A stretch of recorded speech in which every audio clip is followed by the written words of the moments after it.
क्या होगा जब एक आदमी अपने आसपास की रियलिटी में ही ग्लिच पाने लगता है, जहाँ से वो ना चाहते हुए भी एक ऐसे यूनिवर्स में जा पहुँचा था जहाँ एक नहीं बल्कि तीन तीन सूर्य थे। अब उसके इस दूसरे यूनिवर्स में आने का कारण क्या है, जानने के लिए चलिए शुरू करते हैं आज की इस जबरदस्त कहानी को। कहानी की शुरुआत रेमी नाम के एक पेंटर से होती है, जो कि अपनी पत्नी लूसी और दो बच्चों के साथ रहता था। मगर अब जल्द ही रेमी के साथ कुछ ऐसा होने वाला था जिससे कि उसकी लाइफ पूरी तरह से बदल जाएगी। जहाँ जब एक दिन रेमी अपने बच्चों के साथ बैठा ही था कि उसे एहसास होने लगता है कि वो चेयर के अंदर धंसता ही चला जा रहा है। अब शुरू में रेमी को लगा था कि ये उसका कोई वहम होगा, मगर यहाँ से तो इन अजीबोगरीब चीजों की शुरुआत हो चुकी थी। और अब रेमी के साथ अक्सर ऐसा ही होता, कभी सोफा के अंदर तो कभी अपने बेड के अंदर, जैसे कि फिजिकल मैटर ही कुछ वक्त के लिए बदल जाता हो। मगर चूंकि रेमी को पता था कि कोई भी उसकी बातों का यकीन नहीं करेगा, तो अब वो इसे भुलाने का फैसला करता है। और अब जब एक दिन रेमी अपने बच्चों को अपने पेंटिंग स्टूडियो में लाया था, तो उन्हें संभालने के चक्कर में अब वो अपने पानी के टैप को बंद करना भूल जाता है, जिसके कि कुछ ही घंटों बाद अब उसका स्टूडियो पूरी तरह से पानी में डूब गया था। रेमी की एक छोटी सी गलती ने उसका बहुत बड़ा नुकसान कर दिया,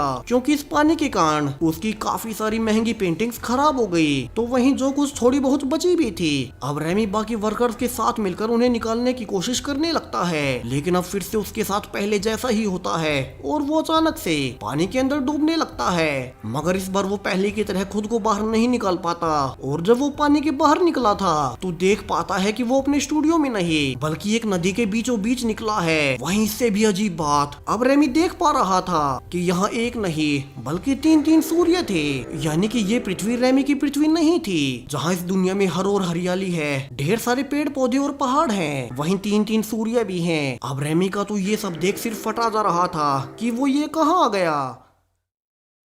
कि तभी वो देख पाता है कि सामने से कुछ बच्चे और लोग उसी की ओर आ रहे हैं। मगर अब रेमी उनसे कुछ भी पूछ पाता कि वो कहाँ आ गया और वे सब हैं कौन, कि कोई उसे फिर से पानी के अंदर खींच लेता है। और जब रेमी ऊपर निकलता है तो सरप्राइजिंगली वो फिर से अपने स्टूडियो में ही था, जहाँ की एक वर्कर ने उसे पानी से निकाला था। अब रेमी पूरी तरह से हैरान परेशान था कि वो कहाँ चला गया था, और अब तो वो हर किसी को बताने लगता है कि वो किसी दूसरी दुनिया में चला गया जहाँ तीन तीन सूर्य थे। मगर जैसा कि होना ही था, हर किसी को लगने लगता है कि शायद से पानी में डूबने से रेमी को कोई भ्रम हुआ होगा। वही रेमी को सबसे बड़ा झटका तो लगना भी बाकी था, जब उसकी पत्नी लूसी उसे बताती है कि वो जिस ऑफिस में काम करती थी उसे वहाँ उसका बॉस गेल पसंद है, और अब वो रेमी को छोड़ अपने बॉस गेल से शादी करना चाहती है, क्योंकि पिछले कुछ समय से रेमी कुछ खास नहीं कमा पा रहा है। तो वहीं अब पानी के भरने से उसकी सारी ही पेंटिंग्स भी खराब हो गई, और आज तो रेमी बहकी बहकी बातें भी कर रहा है, तो वो उसके लिए अपनी लाइफ बर्बाद नहीं कर सकती। अब ये सुनकर तो रेमी पूरी तरह से टूट जाता है। पहले पानी से उसका करियर बर्बादी की कगार पर चला गया, तो अब उसकी पत्नी भी उसके बॉस से अफेयर चला रही है और उसे छोड़कर जाना चाहती है। अब यहाँ से रेमी लूसी के सामने मिन्नतें भी करता है कि वो बच्चों की खातिर ही सही लेकिन उसे छोड़कर ना जाए। मगर लूसी ने तो ऑलरेडी गेल को घर बुला लिया था, जहाँ से अब दोनों ही रेमी से कहते हैं कि अब कुछ ही दिनों की बात है, जिसके बाद गेल लूसी को यहाँ से ले जाएगा। अब यहाँ से दुखी रेमी अपने बाकी के परिवार के पास जाता है और उन्हें सब कुछ बताता है कि कैसे उसकी पत्नी लूसी उसे छोड़ अपने ही बॉस से शादी करना चाहती है। यह रेमी को लगा था कि उसकी फैमिली लूसी को समझाएगी, मगर वे भी रेमी की बातों को हंसकर टाल देते हैं, जैसे कि उन्हें उसकी परवाह ही ना हो। और यहाँ से रेमी समझ जाता है कि कोई उसका अपना नहीं है, किसी को भी उसकी परवाह नहीं है। उसकी लाइफ हर तरफ से बदतर हो चली थी। और अब जब उदास रेमी किचन में कॉफी बनाने आया ही था कि अब सरप्राइजिंगली वो देख पाता है कि उसकी कैट, जिसने की हवा में जंप किया था, अब वो अचानक से हवा में ही रुक गई है। इतना ही नहीं, रेमी के आसपास का पूरा ही स्पेस टाइम शैटर हो रहा है, तो वहीं घड़ी में टाइम भी रुक चुका है। यहाँ रेमी को कुछ भी समझ नहीं आ रहा था कि ये सब उसके साथ क्या हो रहा है। और अब यहाँ से अगले ही पल वो फिर से पहले के जैसे जमीन में धंसना शुरू हो जाता है, और इस बार एक पोर्टल से होते हुए रेमी फिर से उसी दूसरे यूनिवर्स में जा पहुंचा था, जहाँ रेमी खुद को एक जंगल के बीचों बीच पाता है, और उसके सामने कुछ जंगली लोग थे जो कि एक जानवर को मारकर काट रहे थे। यहाँ रेमी डरते हुए उनके पास जा पूछने लगता है कि ये कौन सी दुनिया है, लेकिन अब सरप्राइजिंगली उन्हें रेमी की भाषा समझ आ रही थी, यानी कि यहाँ भी हमारी पृथ्वी की जैसी ही भाषा थी। मगर अब वे रेमी को देख उसका पीछा करने लगते हैं, और रेमी डरते हुए कि कहीं वे उसे मार न डालें, अब अपनी जान बचाए गुफा के अंदर भागता है। मगर अब जब वो गुफा के अंदर पहुंचा ही था कि पहले की तरह है रेमी इस यूनिवर्स से भी बाहर जाने लगता है और एक बार फिर से वो अपने ही घर जा पहुंचा था, जहां पर अब उसके किचन का सारा ही सामान बिखरा पड़ा था। और यहाँ से रेमी सभी को बताने की कोशिश भी करता है कि उसके साथ क्या क्या हुआ और वो किस तरह से एक ऐसी दुनिया में जा पहुंचा जो कि इस यूनिवर्स से बहुत अलग थी। मगर उसकी बातों का कोई भी विश्वास नहीं करता और सबको लगता है कि रेमी धीरे धीरे अपना मानसिक संतुलन खोता जा रहा है। जिसके बाद रेमी वहीं बेहोश हो जाता है और अपनी आंखें खुलने पर अब वो खुद को हॉस्पिटल में पाता है, जहां रेमी डॉक्टर से भी पूछता है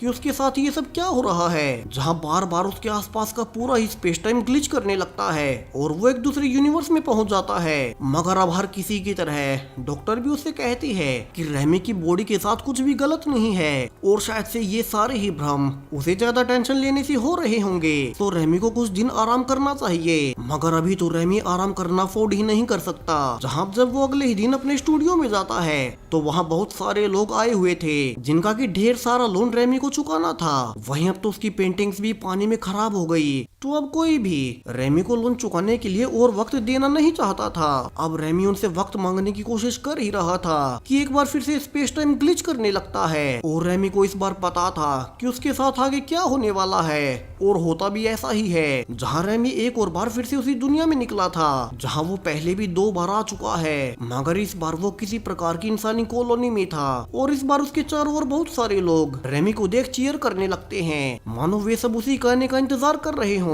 वहीं उन लोगों का पहनावा काफी ही अजीब था, जैसे कि ये यूनिवर्स रेमी के यूनिवर्स से सैकड़ों हजारों साल पीछे हो। तो वहीं रेमी हैरान भी था कि वे सब उसे देख खुश क्यों हैं और वो उन्हें समझाने लगता है कि वो उनके यूनिवर्स का नहीं है और अनजान कारणों से बार बार उनके यूनिवर्स में पहुंच रहा है। अब यहाँ से लोग उसे बताते हैं कि ये उनकी एक छोटी सी ट्राइब है जिनकी की लड़ाई एक दूसरे कबीले से चलती रहती है जो कि उन्हें मार रहे हैं। वहीं चूंकि वो दुश्मन कबीला काफी ही ताकतवर है तो वे हर बार उन पर भारी पड़ते हैं, क्योंकि उनके पास जेटन नाम का एक महामानव है जो कि उनके कबीले में कभी भी किसी को मारकर खा जाता है। तो उनसे बचने के लिए इन्हें अपनी होली बुक से पता चला कि इन्हें बचाने वाला यहाँ से नहीं बल्कि कोई दूसरी दुनिया से आएगा और वही उनका सेवियर होगा जो कि उन्हें जेटैन से मुक्ति दिलाएगा। और जो कि पिछले कुछ समय से वे रेमी को बार बार उनके आसपास देख रहे थे, तो इसका एक ही मतलब है कि रेमी ही उनका सेवियर है। अब यहाँ से रेमी कहता है कि वो कोई सेवियर नहीं बल्कि वो तो अपने यूनिवर्स में एक बहुत बड़ा लूजर है और यहाँ से वो उन लोगों की मदद करने से साफ साफ मना कर देता है। मगर यहाँ से वे लोग अब रेमी को उल्टा लटका देते हैं और कहते हैं कि रेमी की ये डेस्टिनी है कि वो उनका सेवियर बने और अगर वो उनका सेवियर नहीं है तो वे उसे अभी ही मार डालेंगे। तो यहाँ से रेमी अब जान बचाने के लिए हाँ कह ही देता है कि वो उन्हें बचा लेगा और अब वे रेमी को छोड़ देते हैं, जहाँ से उसे प्लान बनाना था कि वो इस ट्राइब के दुश्मन कबीले को कैसे हराए। कि तभी रेमी फिर से ग्लिच कर अब अपने यूनिवर्स में फिर से आ जाता है, लेकिन इस बार वो किसी को भी नहीं बताता कि वो यहाँ से एक दूसरे यूनिवर्स में गया था, क्योंकि अब तक वो जान चुका था कि कोई भी उसका भरोसा नहीं करेगा और वे सब उसे पागल ही समझेंगे। वहीं रेमी ऑनलाइन भी ढूंढने लगता है कि वो उस दूसरे यूनिवर्स में क्यों चला जाता है, मगर यहाँ भी इस चीज का कोई भी साइंटिफिक आंसर था ही नहीं। सो रेमी को लगने लगता है कि कहीं सच में ही उसकी डेस्टिनी में उन ट्राइब वालों को बचाना तो नहीं लिखा है। तो वो अब पुराने समय की लड़ाई के तरीके सीखने लगता है ताकि उस ट्राइब को बचा सके। और इस बार जब वो फिर से उस यूनिवर्स में जा पहुंचा था तो वे ट्राइब वाले पूछते हैं कि रेमी ने उनके लिए क्या सोचा है और रेमी प्लान के अनुसार अब उन्हें बताने लगता है कि उसके पास उस दुश्मन कबीले से बचने का एक बड़ा ही आसान तरीका है और उन सब को मिलकर इस पूरे ही कबीले को ये जगह छोड़कर यहाँ से किसी और जगह जाकर बसना होगा जो कि उनके दुश्मन कबीले से दूर हो। मगर अब कबीले वाले रेमी को बताते हैं कि वे तो इस जगह को छोड़ ही नहीं सकते। दरअसल इन लोगों में एक बहुत बड़ा अंधविश्वास था कि अगर उन्होंने इस गांव की सीमा को पार किया तो उन पर ऊपर से बिजली गिर जाएगी और वे सब मारे जाएंगे। अब रेमी को तो पता था कि ऐसा कुछ नहीं होता और वे सब के सब दशकों से डर के कारण इस गांव की सीमा से बाहर गए नहीं थे। तो अब रेमी खुद ही बाहर निकल कर दिखा देता है कि उसे कुछ नहीं हुआ और फिर वो बाकी सब को भी अपने पीछे पीछे ले जाने लगता है, जहाँ अब तक गाँव वालों को भी विश्वास हो चुका था कि रेमी ही उनका असली सेवियर है। अब कुछ घंटे लगातार चलने के बाद जब वे एक जंगल से गुजर ही रहे थे तो उनके सामने अब वहीं दुश्मन कबीले के 2 सैनिक आते हैं और उन्हें वापस से अपने गांव में जाने को कहते हैं। मगर रेमी उन्हें ऐसा करने से मना कर देता है और चूंकि उसने अपने यूनिवर्स की कुछ ट्रिक सीख ली थी तो वो उनका इस्तेमाल कर अब उन दोनों सैनिकों को ही हरा देता है, जहाँ से अब ट्राइब वालों ने रेमी को अपना लीडर घोषित कर दिया था और वे जश्न मनाने के लिए कहते हैं। अब रेमी पूछता है कि वे जश्न कैसे मनाएंगे, तो बाकी सब बताते हैं कि वे उन दोनों ही सैनिकों को काटकर उनका मांस पूरे ही ट्राइब को खिला देंगे और ये उनका एक ट्रेडिशन है। अब रेमी ये सब सुन चौंक जाता है और जल्दी से उन्हें ऐसा करने से रोकता है और कहता है कि चूंकि वो उनका सेवियर है तो उसके कहने पर उन्हें ये ट्रेडिशन अभी ही खत्म करना होगा और ट्राइब मेंबर्स अब इसके लिए मान भी जाते हैं। मगर अब कुछ समय बाद कुछ लोग आकर रेमी को बताते हैं कि रेमी के कहने पर उन्होंने जिन दो सैनिकों को जिंदा छोड़ दिया था अब उन्होंने अपनी जेटेन ट्राइब को जाकर बता दिया है कि हम लोग यहाँ से निकल रहे हैं और अब शायद से वे सब मिलकर हम पर हमला जरूर से करेंगे। तो हमें अभी ही एक साथ मिलकर युद्ध की तैयारियां करनी होंगी, जिसे कि सुन रेमी परेशान था क्योंकि उसने तो इंसानियत की खातिर उन सैनिकों को जिंदा छोड़ा था। मगर अब उनकी सच्चाई बताने से यहाँ लड़ाई शुरू होने वाली है, जहाँ रेमी की दरियादिली उसी पर भारी पड़ गई।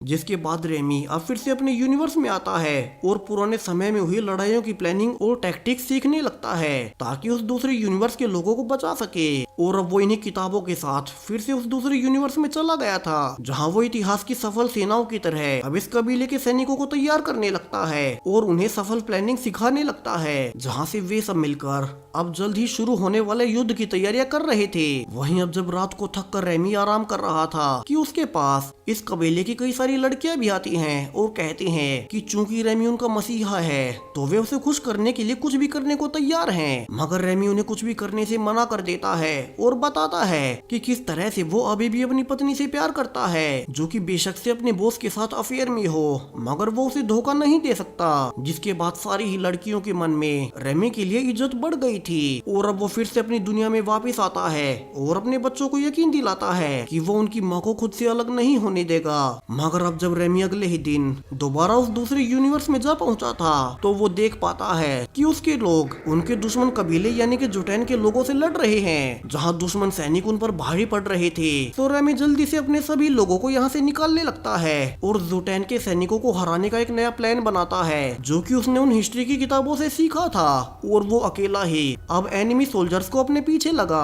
ट्रैप बिछाए गए एरिया में ले आता है और यहाँ से प्लान के मुताबिक अब रेमी के सैनिक जुटैन के सारे ही लोगों को खत्म कर देते हैं और जो सैनिक बचे भी थे वे भी हार मानकर भाग जाते हैं, जहाँ पहली बार उनके ट्राइब ने जुटैन ट्राइब को हराया था। तो सभी ही लोग रेमी के सामने अपना सर झुका लेते हैं, जहाँ रेमी ने अपने यूनिवर्स की टैक्टिक्स का इस्तेमाल कर उन्हें फाइनली जितवा ही दिया। जिसके बाद रेमी के अनुसार वो उन्हें एक नई जगह दिखाता है जहाँ उनका ट्राइब एक नई सिविलाइजेशन शुरू करेगा। वहीं अब रेमी उनका लीडर तो था ही, तो अब अपने यूनिवर्स की नॉलेज का इस्तेमाल कर वो उन कबीले वालों से एक परफेक्ट एम्पायर बनवाने लगता है और जो डिजाइन उसने अपने यूनिवर्स में देखे थे वे सब मिलकर अब जल्द ही उन्हीं के जैसे बड़े बड़े स्ट्रक्चर्स बना भी लेते हैं। यहाँ रेमी अब सभी लोगों को एक मॉडर्न सिविलाइजेशन बनाना चाहता था और अब ऐसे ही करते करते पूरे 12 महीने से ज्यादा गुजर चुके हैं, जहाँ रेमी उस दूसरे यूनिवर्स का किंग है और वो वहाँ एक नया साम्राज्य खड़ा कर रहा है। तो वहीं बाकी के समय वो अपने यूनिवर्स में एक आम आदमी की तरह रहता।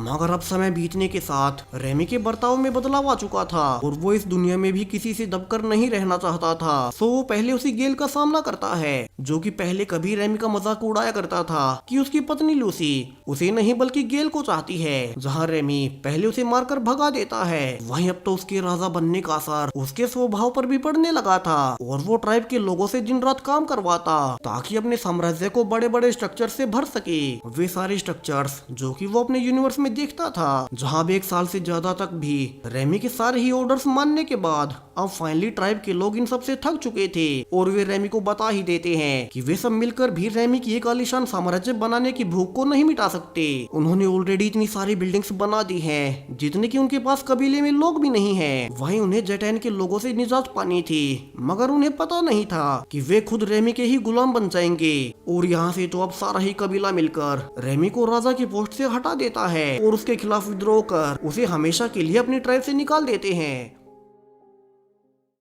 अब यहाँ से रेमी फिर से अपने यूनिवर्स में आ गया था, जहाँ वो समझ जाता है कि यही उसकी रियल लाइफ है और यहीं से उसे अपने जीवन की एक नई शुरुआत करनी होगी। उसे समझ आ चुका था कि लोगों को राजा तो चाहिए, लेकिन एक ऐसा इंसान नहीं चाहिए जो कि उन्हें दबा कर रखे। सो रेमी फिर से अपना नया पेंटिंग स्टूडियो खोलने का फैसला करता है और इसके लिए अपने एक पुराने दोस्त से लोन भी ले लेता है, क्योंकि उसका पुराना स्टूडियो पिछले सारे ही लोन चुकाने में बिक गया था। वहीं अब रेमी उस दूसरे यूनिवर्स में भी नहीं जा पा रहा था, यानी कि वहाँ उसका काम पूरा हो गया और अब समय गुजरने लगता है, जहाँ समय के साथ रेमी ने फिर से अपनी लाइफ को पटरी पर ला ही दिया था। और इसी दौरान उसे अपनी एक क्लाइंट जिसका की नाम डॉल्फिन था, अब उससे प्यार भी हो जाता है और रेमी को लगने लगता है कि अब उसकी लाइफ में सब कुछ ठीक हो गया और उसकी लाइफ फिर से सेटल हो चुकी है कि तभी वो फिर से वापस उसी दुनिया में चला जाता है, जहाँ इस बार तो वो खुद भी हैरान था कि वो फिर से यहाँ क्यों आ गया। मगर अब ट्राइब के लोगों द्वारा उसे बताया जाता है कि उनका दुश्मन जुटेन अभी भी जिंदा है और रेमी की डेस्टिनी थी कि वो उन्हें जुटेन से आजाद करवाए, वरना वो उन पर फिर से हमला कर ही देगा। जिसके बाद कबीले के लोग अब जबरदस्ती से रेमी को एक गुफा के अंदर भेज देते हैं, जहाँ की जुटेन आज की रात उन पर अटैक करने आया था।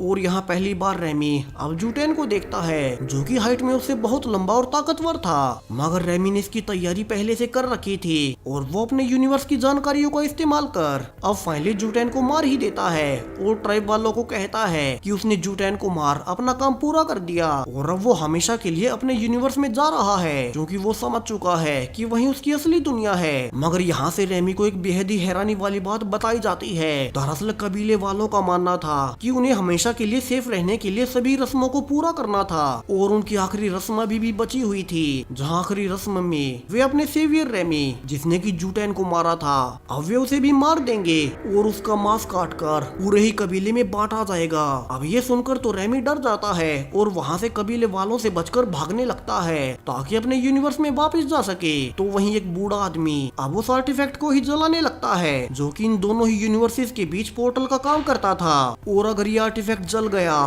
तो रेमी फिर कभी अपने यूनिवर्स में वापस नहीं जा पाएगा। जहाँ कुछ ही देर बाद रेमी को कबीले वाले पकड़ भी लेते हैं और अब वे उसे मारने ही वाले थे